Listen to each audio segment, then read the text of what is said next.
here. All right, here we are for another episode of Coffee Talks, Coffee with the Founder. I got my coffee cup, got my coffee, and of course we got another phenomenal guest, friend, colleague, sister, for real, Gina Parker Collins. Gina, we are doing these Coffee with the Founders as a way to introduce people that are part of the WPC family to the wider audience. And most people, may see folks or encounter folks associated with me at a conference, at different conferences, at different events, but they don't really know how folks got started, what their work is all about. So that's really what we're trying to do here in this short conversation. So let's start by asking you to just introduce yourself. Who are you and what is it that you do? Well, first of all, I'm thankful. I'm thankful for you and your work, Dr. Eddie, and it has definitely informed and edified the work that I do from the heart. And my name is Gina Parker Collins. I am the mother of two independent school scholars of color, two Black children, a boy and a girl. And as a result of my experience in the independent school world, I founded resources in independent school education with the express purpose to squarely focus on how our students of color are navigating in these spaces, how they're getting in, and how they are enrolling. So we focus on recruitment, we focus on enrollment, and we do so in ways that are culturally responsive. So on the one hand, we're helping our schools attract families who value and are willing to invest in an independent school education. At the same time, we are supporting families who are looking at our predominantly white and affluent educational spaces, trying to decide if this is the right choice for them and how to go about it and how to not just, survive, but thrive in these spaces. Yeah. I want to ask you a little bit more about how the idea came about for your organization. But before I do that, let me just ask you, based on your experience being around so many families of color, kids of color, schools, what's the state of the kids of color, Black kids specifically, in the independent schools? If you had to give it a grade on how they're doing, I know it's a sweeping question, just based on your experience though, what's your sense of how these schools are doing when it comes to serving our kids? Oh, there's plenty of room for growth. Our children are among the numerical minority. And so the visibility part is tough enough. And then when we talk systemically about the visibility of Black and brown folks in this, in this country, in this world, it just, our schools are a microcosm of what's going on in the world, right? And so how are our students doing? They are exceptional, but they're still vulnerable, right? They work really hard to be, at being overachievers, being perfectionists, because they are in a space where that is questioned. Their ability is questioned every day in micro ways, but also in some macro ways.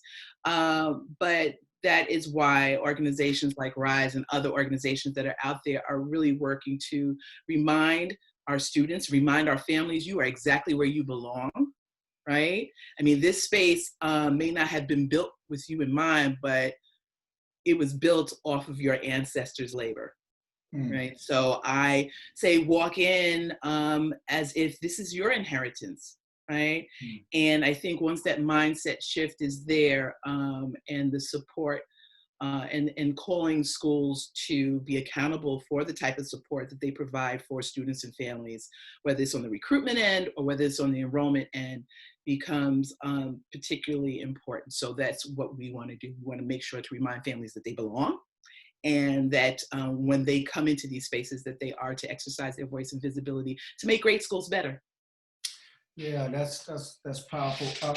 Just tell me about RISE, because it's not just what you do, but that name, it means something, right? Like, how did that happen? Because, I mean, like you said, there are other organizations that do this kind of work, but it feels to me when I think Rise, that has some meaning. So how did you come about the name and, and deciding this is what you want to do? Yeah, I think it was for sure. I enjoyed the recruitment process. My kids are amazing, and I wanted to show them off. I wanted to show us off as a family, bring our cultural capital to the table as we were going through the process. But I will tell you, the first day of school, when we drove through those gates to go onto the lower school campus, right off the Henry Hudson River, I said, "What the hell did we get ourselves into?" Right? Like, I was nervous. I was scared then. We're the cultural capital that I was coming in with, the confidence that my children were coming in with, would we exit the same way, right? Understanding what the landscape looked like, and it looked nothing like us, racially, socioeconomically, So I just, and then there was a pivotal conversation, because I still had that confidence to show up and engage. So I made sure that I knew who the head of school was, the head of the lower school. And I developed relationships. This was not a transaction for me. And in doing so, the head of the lower school asked me to come in. He wanted to talk to me about something. He was really upset about a student of color that had come through the lower school campus, made it to the upper school, and then was being asked to leave for an infraction. And he said, "You know what, though, Gina, this infraction is not unlike anything that has happened before, but I know if this child's family had showed up and built relationships, the outcome could have looked different. I wish there were a Bible that I could give to parents of color to navigate these spaces." And I said, "I can do that." Mm. So it started off as a trifold about, perceptions. Well, this happened, so this must mean that. Well, it could mean that, but you got to give some room for some other experiences. It's all about perception. So I did this little trifold, and just one thing led to another. And I guess the name Rise, I did pray on it. I prayed on it. Yeah. And I thought really about what I wanted to do. I wanted to provide resources in independent school education. And when I looked at the acronym of that, it was RISE with 2 I's. Yeah. Right. Yeah. And so that's, and of course the name itself evokes so much in, our culture. You think about Maya Angelou and Still I Rise, right? And so it is a trajectory that allows us to, definitely, benefit from our past, not forget about it, remind us of our strength, our resiliency, our vulnerability, but where are we going, right? It's about legacy, it's about legacy. So yeah, you can go with legacy though, but I went with Rise. Yeah, I like that. I like that. One of my favorite rappers, Big Sean, has this song called Bigger Than Me.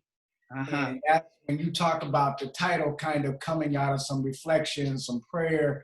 I mean, essentially a place far greater than you. Yes. Really, to me, just speaks volumes to how important the work is, and feels like it's the work you've been called to do. Oh, listen, I am a civil rights baby. I was born at the height of the civil rights. So that it's always been around me. And I often said, geez, maybe I should have been, older during the civil rights movement, but I was born when I was born. By osmosis, this is all a part of who I am. And so, I went to a predominantly Black high school. I went to Howard University. This just kind of makes sense. Whenever there was, any Black programming on television, I was like, no, we got to stop and watch that, right? So it is a calling. And it is who I am. And it's, I just feel really honored to be able to remind us of who we are, particularly in spaces like independent schools. So let's talk about that space a little bit, because you alluded to this a little bit, that these spaces weren't often designed for us, by us. Not often, they were not. I think we can agree then and say that these spaces were designed by white people for white people. Yes. Primarily. Mm-hmm. So I'm wondering, what's it like for brilliance, beauty, blackness in the presence of all this white design, this whiteness. Can you just share some of, you mentioned driving through the gates and even you, confident, a bison, Howard, educated, right? Coming from a foundation, still having some, Yeah. I mean, can you just talk a little bit about what you see, what you hear from families, from kids, what it's like day to day and predominantly white, or as one of my colleagues likes to put it, historically white institutions. Yes. Yeah. Historically white institutions. Uh, I think I'd like to start by why in the heck would we put our children in those spaces, right? You know, what is that all about? And as I shared with you earlier, we did a webinar recently addressing the impacts of remote learning on independent school students of color. And I think it comes from, you know, the whole idea of looking for better opportunities with education is really what drives us to independent schools. Most of us have no clue that they exist. I mean, I think in many white spaces, white families don't even know these schools exist. You either know somebody who went to them, or, you know, if you hear about one, you're like, oh no, that's where the Kennedys go. Like that's not for me. But if you are in search of educational excellence, you will find your way towards an independent school. And then it becomes, wow, is that really for me? Because it doesn't look like it's for me. And then it becomes being curious, right? Just kind of taking a look at what the opportunities are. And once you experience what independent schools have to offer on an academic and on a non-academic level by way of resources, you're like, you know what? My kid deserves this. Matter of fact, I think I want to go back to school. It's about not letting anyone tell you it's not for you. And of course, they are not verbally saying that, but you absolutely can be intimidated by what you see and what you don't see. And then it's just really about going through the process. And even during the process, you worry about how people are judging you, what the perceptions might be about you, but you have to push through it. I think once you're enrolled in an independent school, having, again, voice and visibility means everything. I think that's part of our armor, showing up, speaking out with regards to what you see with curriculum, a lack of cultural responsiveness. You can, and that's the other thing that I love about an independent school is that, and I don't think I would find in any other school, is that I, as a parent, have power, right? I pay tuition, regardless of how much you pay. You know, that means I have a voice. And so creating partnerships. We were just on a phone call this morning, a group of parents of color, our POC affinity group, with our head of school, right? Talking about the things that we see when it comes to faculty recruitment and the diversity among faculty, and how it is really important for our children to see reflections of themselves with the staff. So let us help you. How can we help you, you know, make this better? I think for students, I mean, I have two. My eldest had a really tough time socially and emotionally adjusting to a space that she's been in since kindergarten. And I'll never forget her saying one day after coming back from, we have a very large Jewish population in our schools, so the bar and bat mitzvahs is just really part of the social culture. And, you know, once you get to those middle school years, that in and of itself is tough as you know, identifying yourself as a student, as a person. But after coming back from one of these events, she said, you know, Ma, you would think that they would know who I am. I've been with these kids since kindergarten, you know, and that broke my heart, you know? So the social and emotional piece is tough. I think academically, you know, our kids they're knocking it out the park in these schools, right? But I will say that my daughter is the sum of all of her parts. She's a powerhouse now. She has learned to navigate these spaces much earlier than I ever had to, right? And because she has a family that's behind her and advocates for her, and she's learned to advocate for herself. And so it's not easy, but I will tell any parent of color, if you don't think that you can show up for your children, particularly Black and Latinx families, do not send them to an independent school. You have to be part of this process. Yeah, you gotta have the gloves and you gotta be ready to swing. Yeah, and there are a lot of great outcomes and experiences as well. That's why we're there, but we intend to take up the space that we should take up. Yeah. Well, maybe I should say you got to have gloves and hugs.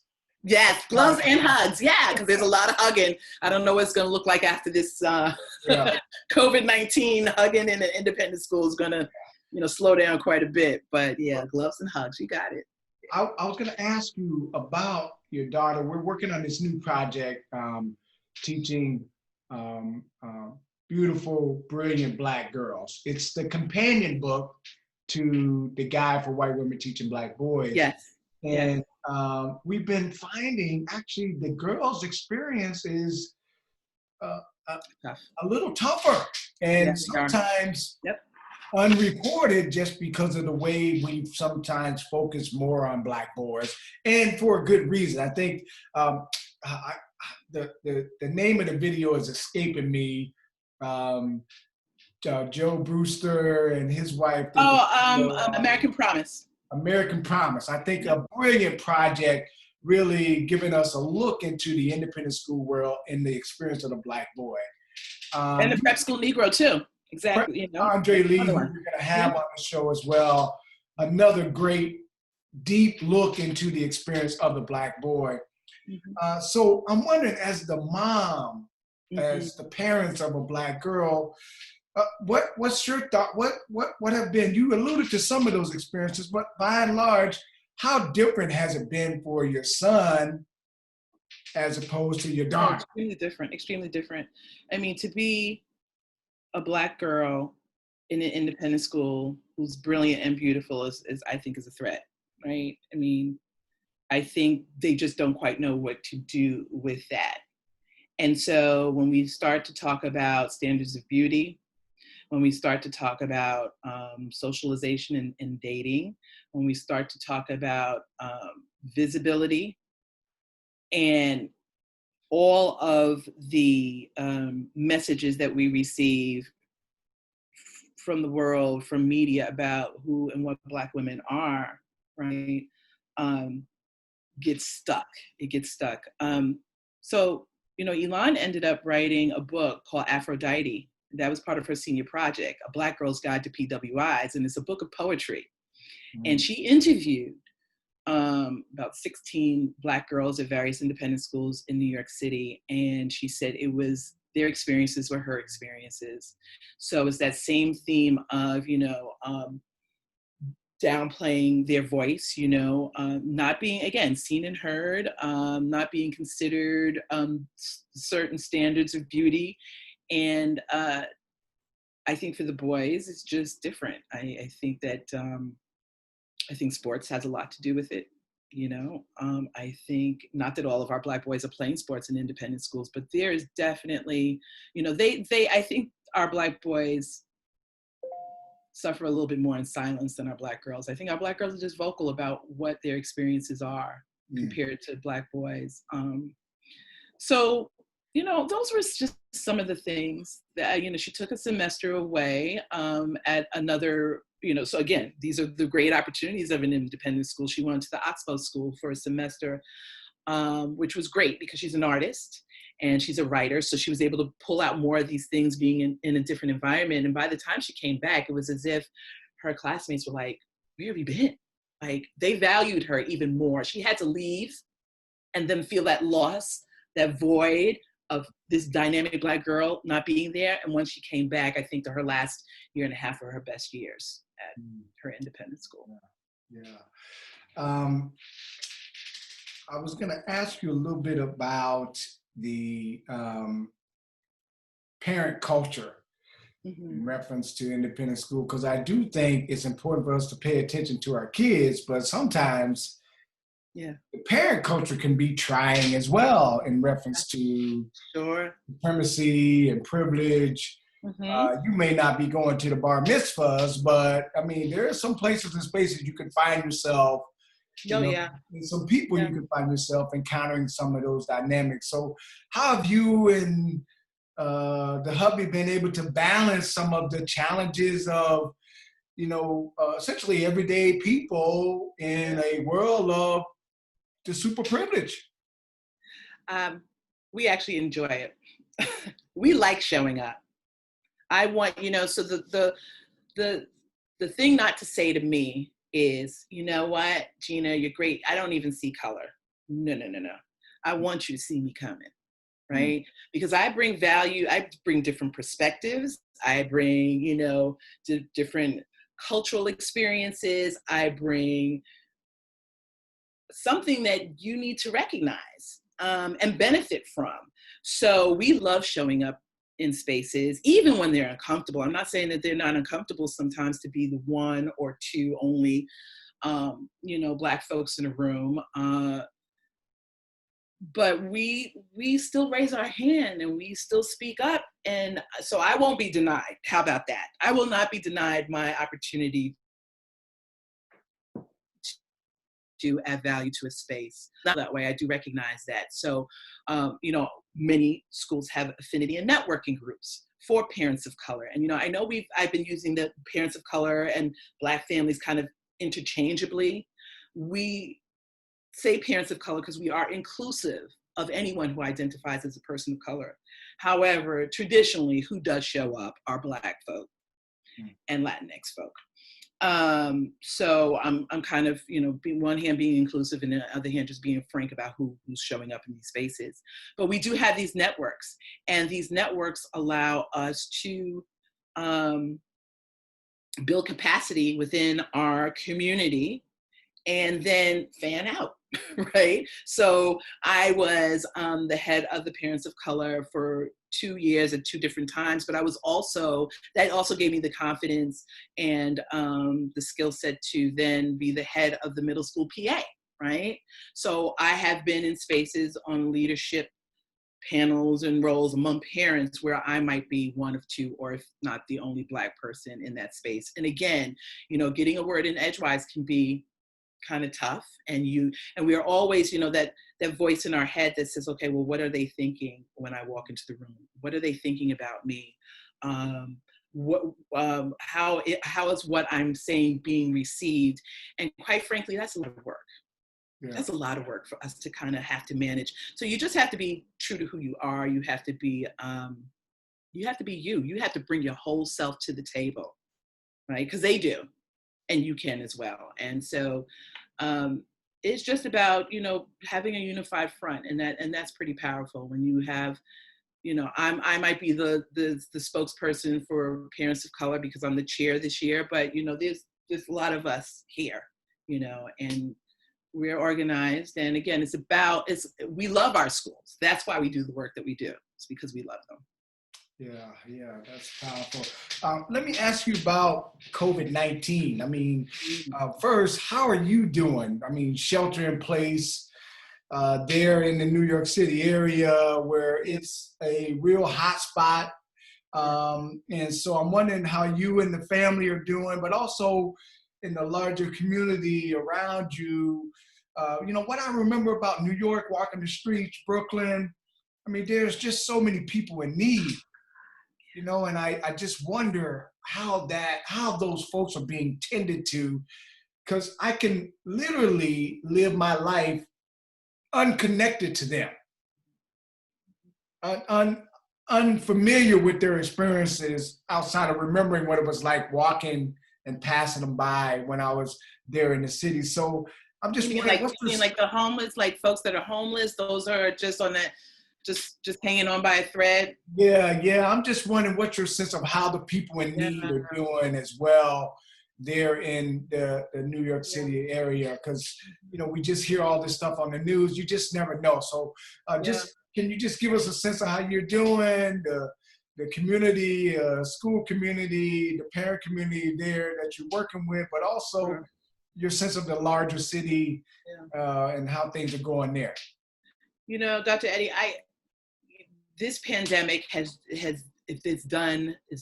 created a lot of loss, a lot of devastation, all over in New York in particular. It has also highlighted and shown and has been shining a light on the disparities that exist, right?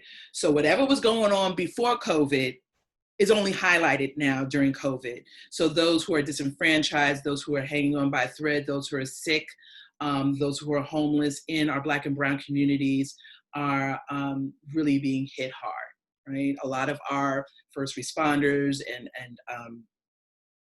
essential workers are Black and Brown folks. So we definitely have more exposure.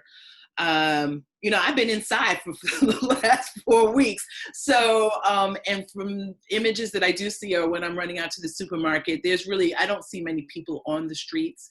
My husband happens to be a funeral director by trade, so he is absolutely seeing the other end of this in ways that is really hitting our communities. In my home, I just feel very blessed. I have my moments. The honeymoon phase is over. The first 2 weeks was like, oh, okay, with the quarantinis, people just having a great time and just kind of really relishing in the moment and just dealing with it. But I have we have our good days and thankfully there are more good days than rough days. We are practicing grace in our home. So with remote learning, I am happy to say that I am not homeschooling.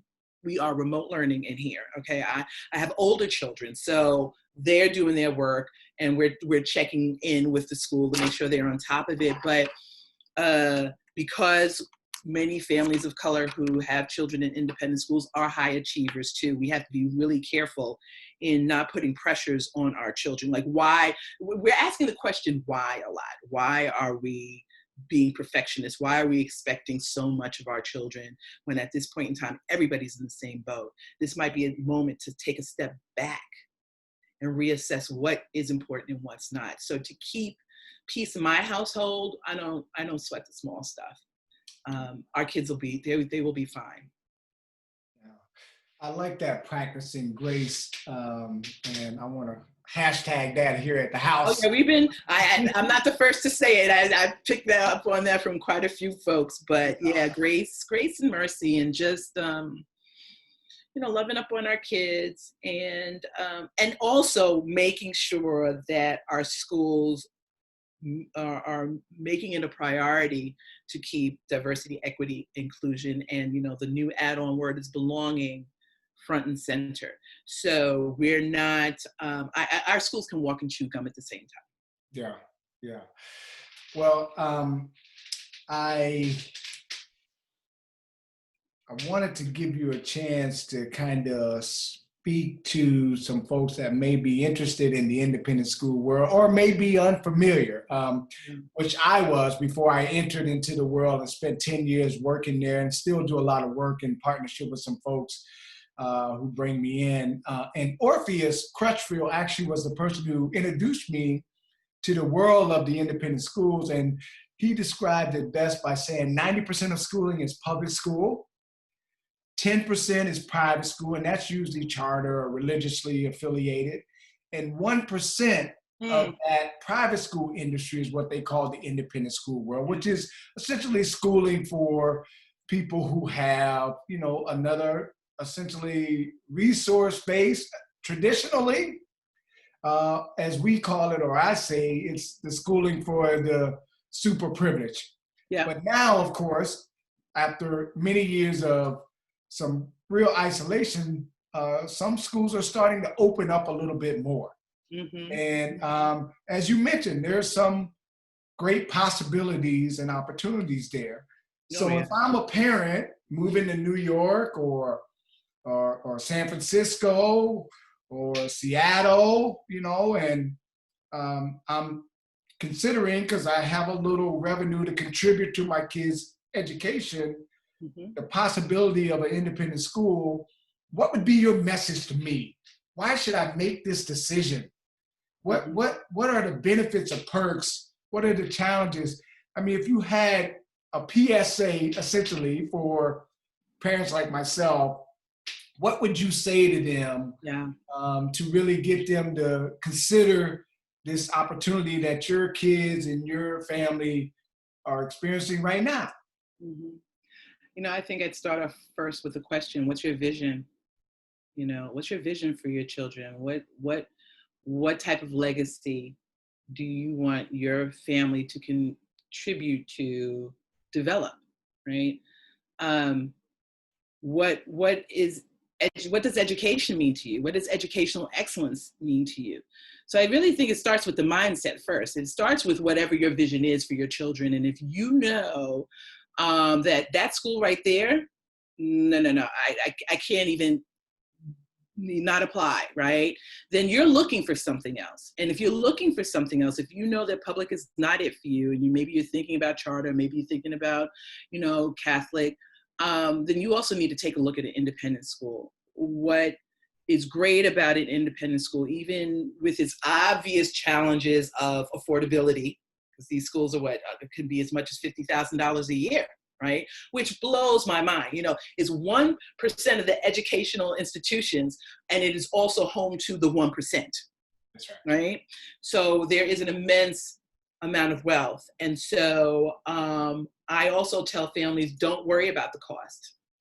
If you know that you want educational excellence, you've gone on a few school tours and your mind is blown, because just to be in the physical plant of these, whether it's a building or a campus, you're like, this is where learning takes place, right? And there's an automatic connection. Either you're going to get it or you don't. If you do get it, then it's RISE's job to help you maintain the right mindset to not only apply and understand that it's a very selective process.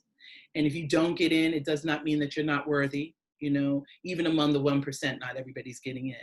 But how do we show up in our authentic ways as bringing our whole self to the table, and how do we gain visibility? So RISE works with families to really help do that, right? And it is about being authentic, asking the right questions, trying to find the right fit schools, because there are many different types of independent schools, right? Some are Quaker schools, some are, religious, some are single sex, some are co-ed, some are big campus, some are in city buildings. So how do you show up? How do you make sure that you have the voice and visibility necessary for someone to say, you know what, they're a real contender, right? And then I think once you're in too, there's another mindset shift too. If you're investing your major investment, which are your children of color, your Black children, you're paying whatever dollar amount that you're paying. Again, don't worry about money yet. If you do need financial aid, that'll come. You got to get in first, right? But if you're making an investment, whether it's $1 or 10,000 or 50,000, it's about engagement. It's not just about enrollment. If you are talking about this legacy, then you have to show up as families, right? You have to participate. You have to help shape the culture of the school. Again, makes great schools better. And then you will have had, at the end of the day, you will have leveraged everything that you need to leverage to make sure that what you went through, the investments that you made, were all worth it, right? So if you think that you're that type of family that will show up and you want to help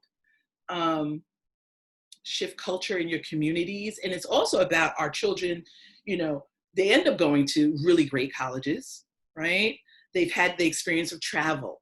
They've had the experience of coming up with an idea and a school basically saying, yeah, we'll fund that. These are the other things that are swirling around that I think are the tangible benefits. They will have their choice of colleges to get into. And once they get into college, because most of these schools are college preparatory schools, freshman year is going to be a breeze, right? But the thing is that when our kids then go out and achieve, are they coming back into our communities? And that's the other part of what RISE is talking about. It's about coming back into our communities and helping to shape. So we just got to remember who we are, whose we are, and bring that to the table. And I wouldn't trade it for the world. Even with the challenges, I wouldn't trade it. Yeah. Well, I know we got to get you out of here quickly. I just want to say the thing I love most about RISE is that last piece you mentioned that is not often present in organizations, in institutions that are bringing in kids of color, or sometimes scooping or skimming kids of color out of their neighborhoods, because they are essentially the super elite. Yeah. And but the fact that Rise says you don't come here, rise up, and leave folks behind. Yeah. You go back, you stay connected, you give back. I think that is just the essence of what I've always enjoyed about you, your work, and your organization. And so anybody I know going to New York, I'm sending them your way. That's for Well, sure. you don't have to be in New York. We are, we're national. Our conversation reaches a lot of states, and so we welcome the opportunity for folks to visit our website, to follow us on social media, come to our events. We have an amazing event coming up at the end of May, which is part recruitment and enrollment, and we're partnering with a lot of great schools, and more importantly, we're partnering with great families. So we do look forward to connecting with folks. Thank you so much for this opportunity. Yeah, Dr. Eddie, you are the inspiration. You're brave, you're courageous, and so we thank you for the work that you do in pointing things out, and making our communities better. Yeah, I appreciate that. Let me ask you just quickly, what's on the rise for you? What's next? What's the next 5 years, 10 years? What are you thinking about? Yeah. What are you thinking? What's on the horizon? And then I'll ask you one more fun question to close out. What's next for you? So Rise has been, we just celebrated our 10 years. I cannot believe it. 10 years as of last year. So the next 5 years is really just about building more relationships with more schools and more families of color, right?